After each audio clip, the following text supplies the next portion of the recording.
Naka-duty ngayong holiday si Landry sa pinapasukang ihawan ng lechong manok. Sa katulad niyang minimum wage earner, malaking bagay na madagdagan ang kita ngayong mataas ang bilihin. Chance na namin kasi yan sir kasi double pay na talaga yung At pag overtime naman, overtime naman ano yun. Para dagdag na rin sa ano namin sir, sa allowance namin para laki-laking sahod na.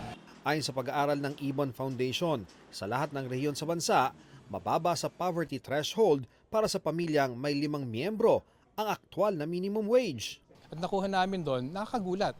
Yung on average na 11,000 pesos na minimum wage sa Pilipinas, actually 21% less than yung poverty threshold sa pamilya ng 5. Sa NCR, ang may pinakamataas na arawang sahod, 695 pesos o mahigit 15,100 pesos kada buwan.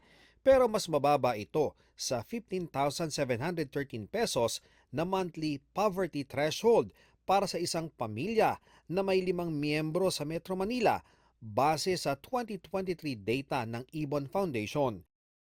Katunayan, 17 rehiyon sa bansa ang mas mababa sa national average wage rate na 10,981 pesos. Sa kanilang tayag gamit ang Family Living Wage Formula na itinigil daw ng DOLE noong September 1989, ang dapat daw na daily wage ay halos 1,300 pesos. Dapat lamang bugin ng wage boards, dapat lamang magpatupad ng national minimum wage na right now, 1,277 pesos to be exact.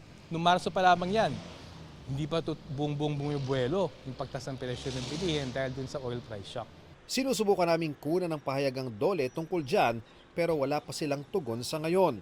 Pero para sa Employers Confederation of the Philippines, mahirap yang ipatupad, lalo't hirap na rin ang maraming maliliit na negosyo.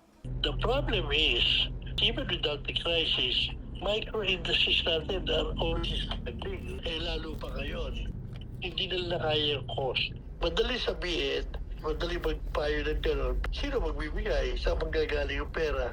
Ang mga wage board, nire-review na ang mga nakahaing wage hike petition sa buong bansa. Ian Cruz, Nakatutok, 24 Oras.